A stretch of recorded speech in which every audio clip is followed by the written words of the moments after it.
কোরআনে আমল কখনো বিফলে যায় না। পবিত্র জুমার দিনে একটি মাত্র আমল করুন, বিশ্বাস করুন আমলটি যদি আল্লাহ তাআলাকে খুশি করার জন্য করতে পারেন তাহলে জীবনে কোনোদিন আপনার কঠিন রোগ হবে না।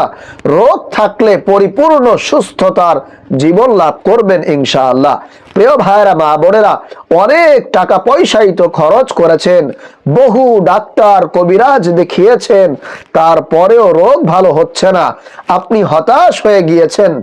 আমি বলবো প্রতি সপ্তাহে মাত্র একটি দিন, জুমার দিন মাত্র একটি আমল করুন। আমি যেই নিয়মে বলবো সেই নিয়মে যদি করতে পারেন নিজ চোখে ফলাফল দেখতে পারবেন ইনশাআল্লাহ। প্রিয় ভাইরা মা বোনেরা, কোরআনী আমল কখনো বিফলে যায় না।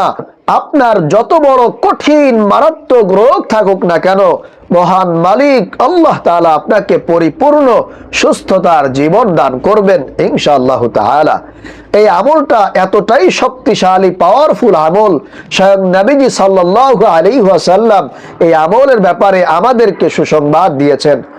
এই আমলটা যদি কেউ করে তাহলে তার জীবনে কোনোদিন ক্যান্সার হবে না, ডায়াবেটিক্স হবে না, ব্রেন স্ট্রোক হবে না, প্যারালাইসিস হবে না। এক কথায় যত বড় বড় কঠিন কঠিন রোগ আছে আল্লাহ পাক রব্বুল আলামিন তাকে সে সমস্ত রোগ থেকে হেফাজত দান করবেন। আজকের এই ভিডিওটি অত্যন্ত গুরুত্বপূর্ণ হতে চলেছে। আমি আপনাদেরকে বলবো ভিডিওটি না টেনে পরিপূর্ণভাবে মনোযোগ সহকারে সম্পূর্ণ দেখুন, ইনশাআল্লাহ আপনি উপকৃত হবেন, রোগ থেকে মুক্তি লাভ করবেন। প্রিয় ভাইরা মা বোনেরা, এই আমলটি আপনাদেরকে করতে হবে প্রতি জুমার দিনে আসরের নামাজের পর থেকে মাগরিব পর্যন্ত এই সময়টার মধ্যে। এখন বলতে পারেন কেন আমাদেরকে এই সময় করতে হবে? তার কারণ হলো শুক্রবার জুমার দিন আসরের নামাজের পরে দোয়া করলে তার সেই দোয়াকে খালি হাতে ফিরিয়ে দেওয়া হয় না। আল্লাহ পাক রব্বুল আলামিন তার সেই দোয়াকে সাথে সাথে কবুল ও মঞ্জুর করে নেন। আল্লাহ বান্দাকে তৎক্ষণাৎ সাহায্য করেন। কারণ হলো ইসলামে জুমার দিন অত্যন্ত গুরুত্বপূর্ণ মর্যাদাপূর্ণ দিন। এই দিনের ব্যাপারে আল্লাহর নবী সাল্লাল্লাহু আলাইহি ওয়াসাল্লাম বলেছেন, ইন্না ইয়াউমাল জুমআতি সাইয়্যিদুল আইয়াম ওয়া আ'যামুহা ইনদাল্লাহ। জুমার দিন সপ্তাহের অন্যান্য দিন সমূহের মধ্যে শ্রেষ্ঠ এবং তা আল্লাহর কাছে অধিক সম্মানিত। এই দিনের ব্যাপারে হাদিসের মধ্যে আরো এসেছে, একটি হাদিসে বর্ণিত হয়েছে সূর্য উদিত হওয়ার দিন সমূহের মধ্যে জুমার দিন হচ্ছে সর্বোত্তম এবং এই দিনে হযরত আদম আলাইহিস সালামকে সৃষ্টি করা হয়েছে এবং এই দিনে তাকে জান্নাতে প্রবেশ করানো হয়েছে এবং এই দিনেই তাকে জান্নাত থেকে বের করা হয়েছে। জুমার দিনে এমন একটি সময় আছে, ওই সময় দোয়া করলে আল্লাহ তাআলা বান্দার হাতকে খালি হাতে ফিরিয়ে দেয় না। আল্লাহর নবী সাল্লাল্লাহু আলাইহি ওয়াসাল্লাম বিশেষভাবে হাত দিয়ে ইশারা করে ওই সময়টার সংক্ষিপ্ততার প্রতি ইঙ্গিত করেছেন। অর্থাৎ সেই সময়টা হলো আসর থেকে মাগরিব পর্যন্ত সময়। তাহলে আশা করি বুঝতে পেরেছেন কেন আমাদেরকে এই আমলটা শুক্রবার জুমার দিন আসরের নামাজের পরেই করতে হবে। প্রিয় ভাইরা মা বোনেরা, এই আমলটা করার জন্য আমাদের সামনে কিছু কালো জিরা রাখতে হবে এবং 1 গ্লাস পানি রাখতে হবে। কালো জিরা এবং পানির মধ্যে সূরাতুল ফাতিহা 7 বার পাঠ করে একটি ফুঁক দিতে হবে এবং সেই পানি এবং কালো জিরা আপনাদেরকে 1 সপ্তাহ খেতে হবে। এখন কেন আপনি কালো জিরা খাবেন? কালো জিরার ব্যাপারে আল্লাহর নবী সাল্লাল্লাহু আলাইহি ওয়াসাল্লাম বলেছেন, কালো জিরা হলো সমস্ত রোগের জন্য মহা ঔষধ। আল্লাহ পাক রব্বুল আলামিন কালো জিরার মধ্যে সমস্ত রোগের নিরাময় করার ক্ষমতা দিয়েছেন। মৃত্যু ছাড়া সকল রোগকে কালো জিরা শেষ করে দিতে পারে।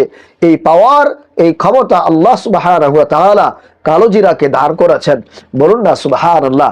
আজকে তো কোনো ডাক্তার যদি বলতো আমি এই ট্যাবলেটটা, এই ঔষধটা তৈরি করেছি, আবিষ্কার করেছি, তোমরা যদি এই ওষুধটা পান করো তাহলে সমস্ত রোগ থেকে মুক্তি লাভ করবে, তাহলে আজকে দেখা যেত সেই ডাক্তারের চেম্বারের সামনে মানুষের ঢল লেগে যেত, ভিড় পড়ে যেত সেই ওষুধটা সংগ্রহ করার জন্য। অথচ আফসোস, আমাদের দিনের নবী, মায়ার নবী নবীজি সাল্লাল্লাহু আলাইহি ওয়াসাল্লাম বলেছেন কালো জিরা মৃত্যু ছাড়া সমস্ত রোগকে মুক্তি দিতে পারে, শেফা করে দিতে পারে। অথচ আমরা সেই কালো জিরা খেতে চাই না, আফসোস। প্রিয় ভাইরা মা বোনেরা, এই আমলটি আমাদেরকে আসরের নামাজের পরে করতে হবে। এই আমলটি করার জন্য সর্বপ্রথম আমাদেরকে অজুরত অবস্থায় থাকতে হবে। অজু করে তারপরে আমাদেরকে 3 বার দুরূদ শরীফ পাঠ করতে হবে।